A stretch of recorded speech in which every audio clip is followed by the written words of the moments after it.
right, big actionable data. First and foremost, I want to welcome each and every one of you to CJU 2015. And I'd like to personally thank each and every one of you for giving me the 45 minutes that we're about to spend talking about math and science. Don't panic. Just saw some kind of startled looks out there. And first and foremost, I want to spend about 5 minutes explaining to you that you don't need a PhD to get something out of this session. And then assuming that I'm successful, we'll spend a little time talking about the difference between having data, or at least having access to data, and actually deriving some actionable intelligence from that. We'll take a moment to define big and discuss why it's important that we understand both the risks and the benefits of making decisions based on big data. We'll talk about what makes a question good. We'll look at some real data to illustrate some of those key points. Most importantly, we'll cover how the best answers to good questions can lead to confident actions that accomplish very specific goals. And as a special treat, I'll give you some insight into some things that I've been working on with the brilliant data team and the analytics team at CJ. And it's all focused on making all of this a lot easier for all of you in the future. Well, I promise to quash any concerns about the education and experience needed to really understand what's going on here, so I'll just use myself as an example.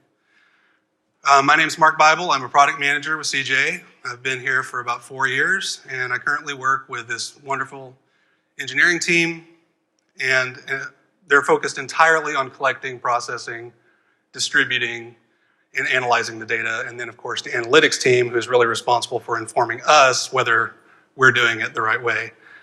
But I'm a very curious person.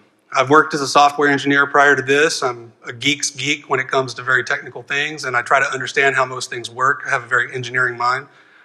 And I'm very inquisitive. So what that really means is that I read a lot. I try to understand enough to get me started, which usually gets me into some pretty big trouble. And then I use our old friend Google to get me out of it. I'm a lifelong musician. I did my undergraduate studies in music education. My grandmother actually claimed that I sang my first words, and I don't know if that's accurate or not. But the point I'm making is that I'm absolutely not a data scientist. I don't hold advanced degrees in mathematics or econ or computer science. You don't have to have that either to get something out of this. As a matter of fact, this isn't really about how to analyze the data. This is about how to ask the right questions so the people that really know what they're doing can analyze the data for you. And that's a lot easier. So let's cover a little bit about data versus having actionable intelligence for data. I always like to go to definitions. So the Oxford English Dictionary defines data as facts and statistics collected together for reference or analysis. And what this really means is that data are these discrete events or collections of events, and they really have no meaning or purpose until we put them together and we try to extract information from them. Intelligence, on the other hand, is about our ability to apply what we know and usually achieve some kind of pre-desired result. Now, for anyone who was here last year and saw Mike Cole's presentation, this next bit may be a little bit redundant, but I can't think of any better way to explain this particular concept. So beginning with those foundational building blocks of data, let's say it's clicks that we observe coming into the CJ tracking servers, we can apply context. When we apply context, let's say whether or not the click came from a valid publisher, whether or not the publisher had a relationship with the target merchant for that click, then we can derive information. By analyzing information and applying or assigning meaning to those results, we generate knowledge. In the example of clicks, the clicks are the data. The amount of good clicks to bad clicks is information. And when we start looking at how that ratio plays out over time and what is a good ratio versus a bad ratio, now we're talking about knowledge. Understanding how or if the measure of valid to not valid clicks affects a given business concern, for example, opportunities for correlation, allows us to potentially apply our knowledge or take an intelligent action. And then ultimately, if we take the time to make predictions about the results of a given action and measure the results, we can apply the insights to create wisdom. So basically, if knowledge gives us confidence in making the decision, wisdom gives us confidence in what the outcome of those decisions will be. So this metamorphosis of data into wisdom is really applicable to any size of data. It doesn't matter whether you're working with a small Excel spreadsheet or if you have billions or trillions or more records. But big data has been a very big buzzword in the past few years. So what is the big deal about big data? It really comes down to 5 V's. When most people think about big data, they think about the amount or the volume of data that's collected. That's certainly part of it, but we also have to worry about the velocity or the speed that we're getting new data. Not only how much is there, but how fast are we adding new information to it. We also have to consider the variety of data that we're seeing. So traditionally we have the structured data sources like databases or, in the web world, maybe JSON or XML. But we also have all of these unstructured data sources. We have emails, text messages, websites that we want to look at.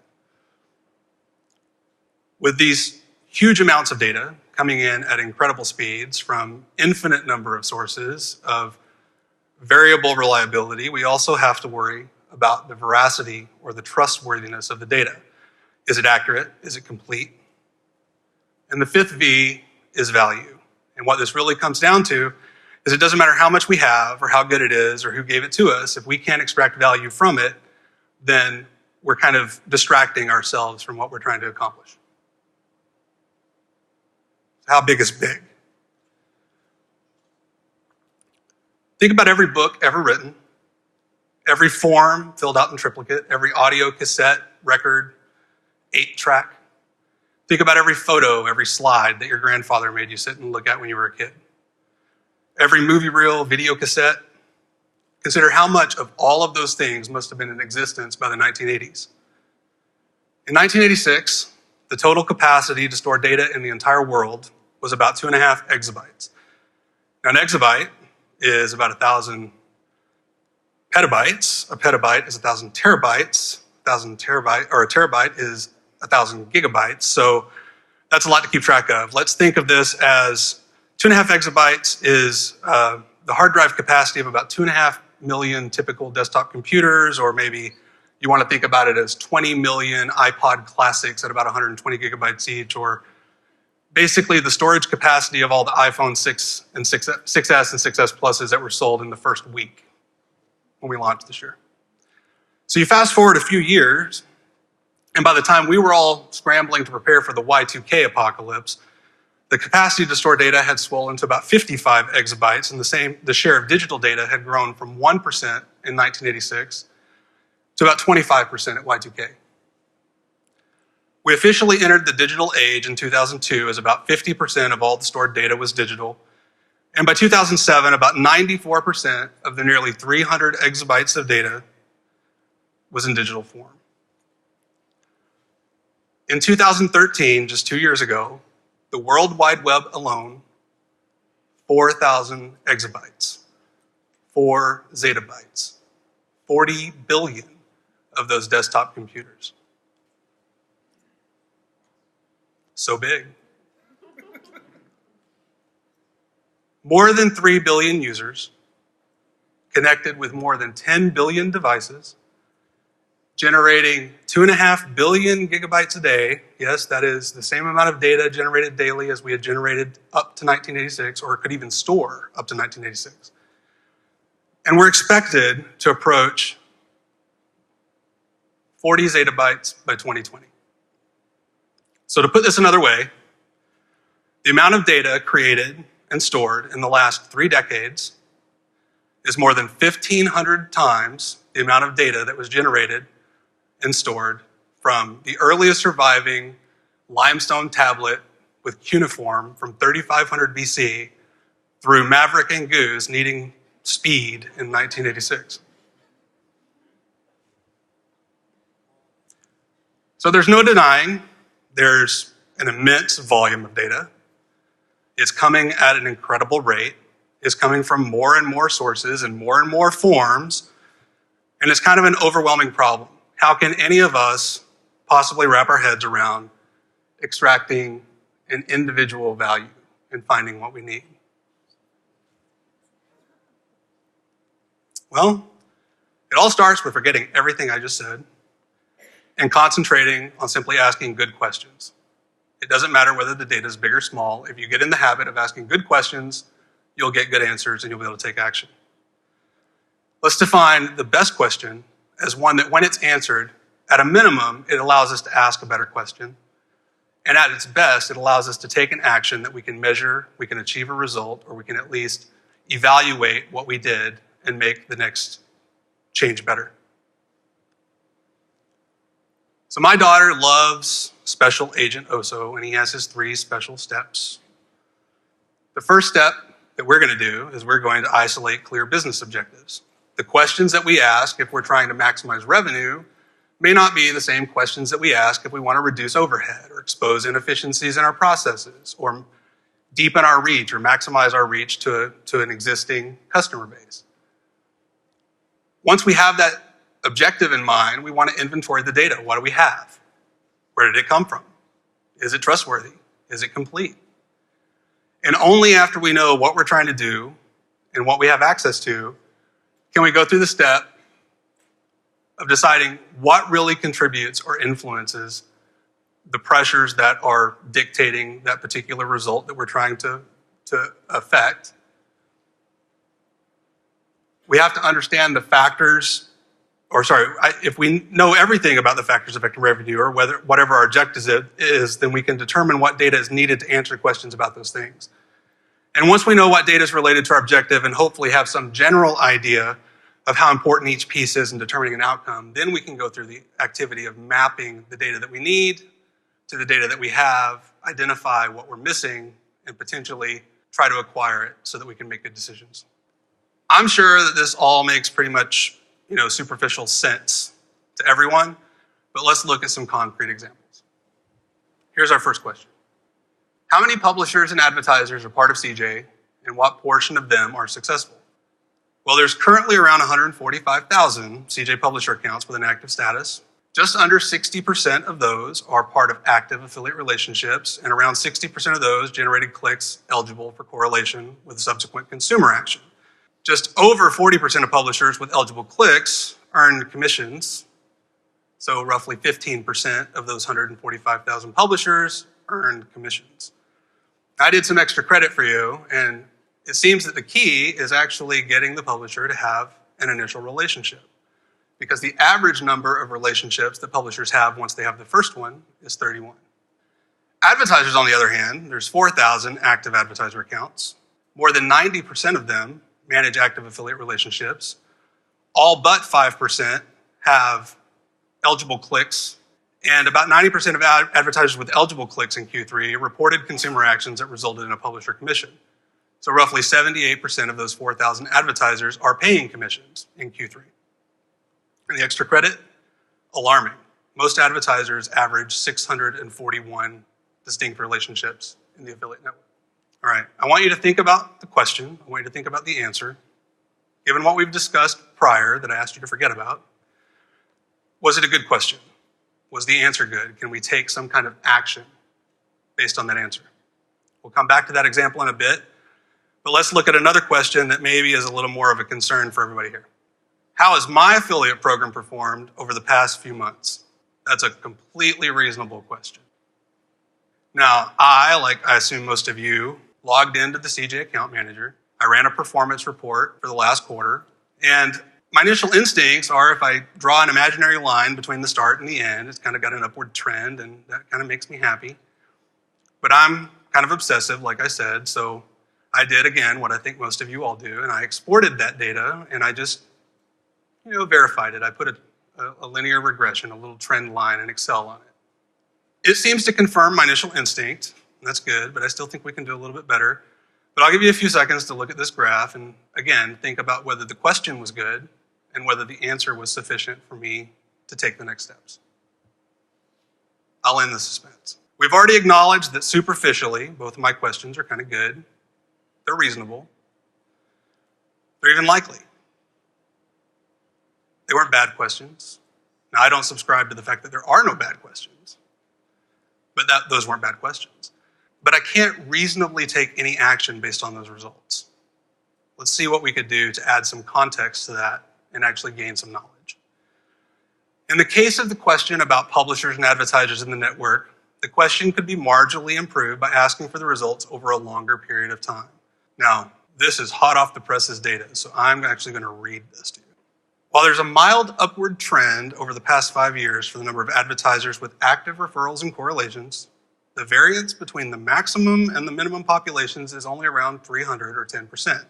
Now, in case there are some mathletes out there, the R squared of that particular line is 0.007, which means that basically I could ask a dealer to hit me on two face cards in Vegas and have a higher probability of predicting anything on that line using my regression. On the other hand, there's a steep downward trend over the past 5 years, the number of publishers with active referrals and correlations.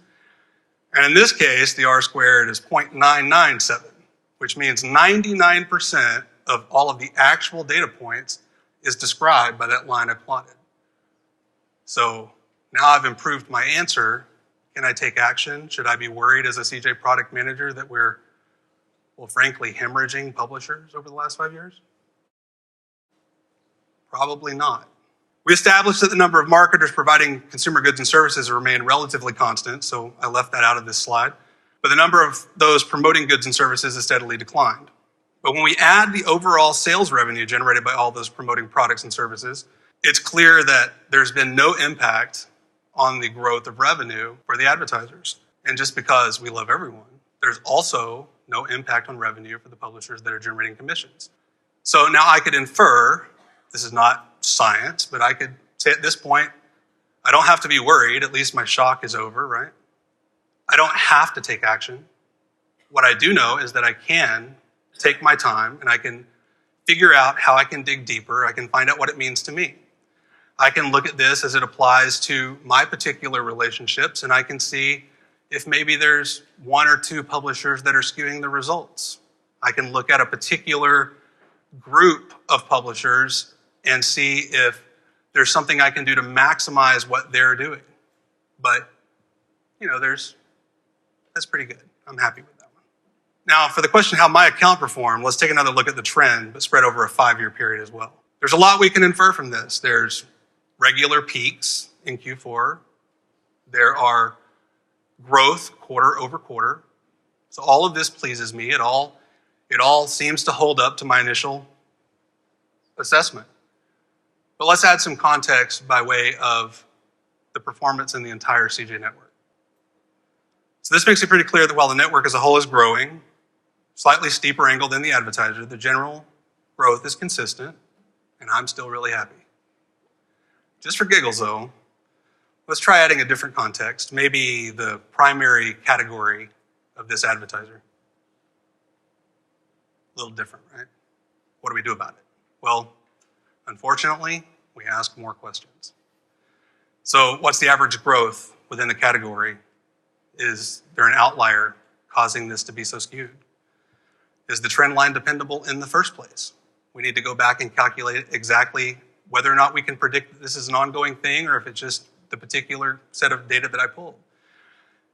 Since we had solid positive growth, we can take some time to understand the problem. We can predict the results for the next quarter. We can measure the results of that. Really, it's an open court, but the thing that I don't want to do is take any kind of desperate action given that I do have very consistent and positive growth. All right, so we're about halfway through. Everybody's probably thinking that this is all good, but you don't have access to the kind of data that I used to drill in on that. And I agree. The need to export the data in the first place is unacceptable. The lack of context is not a good thing. And it's probably a significant roadblock if you want to really start to dig deep into making your questions. So a little perspective can help in understanding why things are the way they are. In the past, we've primarily been concerned with how much data we have to process and how fast we need to process it. So impressions, if they were valid, were ultimately aggregated. Clicks, if they were valid, were ultimately aggregated, and only the data associated with those successful actions was actually retained in its full form.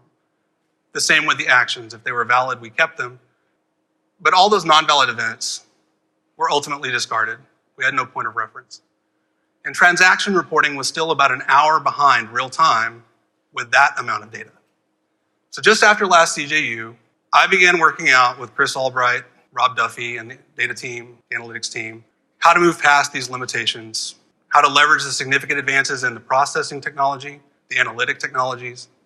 I couldn't have dreamed of being successful without their help, but we've developed and deployed what we lovingly refer to on the data team as the data train, which captures all of CJ's tracking events, impressions, clicks, and actions, along with the full request and response associated with the event. It produces and publishes them to a real-time stream accessible to a number of consumer processes. And an example of this would be one consumer process publishes network events to dashboards that give CJ compliance and technical staff the ability to monitor network activity. It's in real time. It's usually less than a second behind the event actually taking place. And we'll look at some examples of that in a moment. Another example consumer process is one that merges status information, so whether the event is valid or not with those initial records. And still another is one that we implemented specifically for the automated order feed, which allows us to modify that information as it's coming in and to detect whether or not a particular creative matches the creative the advertiser intends to be shown at a particular time. Now, this is very, very important in the finance sector, which is where we started, because federal regulations require that the offer that's presented to the consumer, even if it's by the publisher, matches the offer that ultimately is offered to them by the advertiser. So let's take a look at some examples. This is the upcoming click path reporting, and I begged for authorization to tell you when this is coming, but I guarantee you it will be soon. The question behind this is there an attribution problem in my program? This was a key topic last year, and it's something that we worked on during the year to fix. I'd like to revise that question. How often are multiple affiliates involved in closing a consumer transaction? And in cases where multiple affiliates assist a consumer in the decision, do publishers primarily promoting through one method tend to override publishers promoting through some other method? And for any given period of time, the click path reporting gives insight into this problem in several ways. So what we're looking at right here is actually the breakdown of the number of affiliate publishers that assisted with closing the sale with the consumer. And we can see for this particular example, the large majority is actually attributed to only one publisher. So really not a huge problem, but let's dig a little deeper. And we can actually look at how those are distributed across the particular promotional types of publishers across all of our actions. Now, these particular publisher classifications and promotional types, these are classified by internal CJ publisher development staff. They're not self-reported. So it's based not only on the promotional methods they use, but assessing what the primary promotional method is for that particular publisher. We can dig a little deeper and see how that breakdown plays out for those majority of events where there's a single publisher. What classification are those publishers? And then we can see how that breaks out across the winning publisher or the closing publisher in the events that had multiple referrals or assists. And we can also look at what the breakdown is across the affiliate that was next in line. So if you're wondering if a deal site is trumping content, this question could be answered by digging into these graphs. This is a dashboard that was created off our real-time data for the implementation of coupon code control. So I'm sure you're all aware, in some cases, there's exclusive coupons to a particular publisher. In other cases, there's excluded coupons where the affiliate channel is not authorized to pay a commission when those coupons are used. And what this allows us to do is to monitor the number of coupon transactions that are coming in real time and to see what the ratio is of those exclusives to excluded coupons. It allowed us to really quickly assess what the impact was of implementing this. And it actually turned out that most, if not all, of the rejected actions, the ones that didn't pay a commission, even though there was an affiliate referral, those were attributed to the excluded coupons. So it was something we really shouldn't have been paying in the first place. I talked about the automated order feed and needing to be able to check on the version of the creative that was shown. This is another dashboard that we implemented, and what it's doing is it's looking at the freshness of a particular piece of content for these particular advertisers and publishers, and it's classifying them into whether the ad is fresh, meaning the consumer saw or clicked on the appropriate ad, or if it's stale or old. And to kind of show the power of a good big data strategy, this is a dashboard that was created off the same data by one of our internal users, and it kind of exemplifies a good process where we get the data to the right person in the right form, but then they're able to view it in the way that best suits their workflow to help them make the kind of decision that they're trying to make. I don't want to take away from what our engineers have done, the quality of their work or the potential it holds for the future, but this is really only the beginning. As a product manager, my single focus is really to deliver the best products and features to all of my customers. And that includes all of CJ staff. It includes all the marketers in the CJ affiliate network, including advertisers, publishers, and agencies. My hope is to continue this work, deliver real-time transaction reporting and near real-time performance reporting. We have to have a little time to aggregate all that stuff. To include benchmarking for context, period over period, so you can look at what this quarter looked like over last quarter. You can look at what this year looked like over last year, but also you can look at how you're performing against the network, against the category that you primarily participate in, or against the leaders of that category. So you can measure your growth against theirs in some normalized way. We're also working with our partners, or our new colleagues now at Epsilon and Alliance Data, to integrate audience profile data, not for what most of us are familiar with targeting ads and controlling what content goes onto the page, but for understanding what the affiliate audience looks like and helping you make better decisions about what you promote, who you work with, based on the populations that you have, and also to assist with recruitment. There is so much more to consider. It's almost mind-bending what we could do. We'll get back to that a little bit in a minute. We've talked about a lot of concepts today. We've looked at some simple examples that illustrate the basics.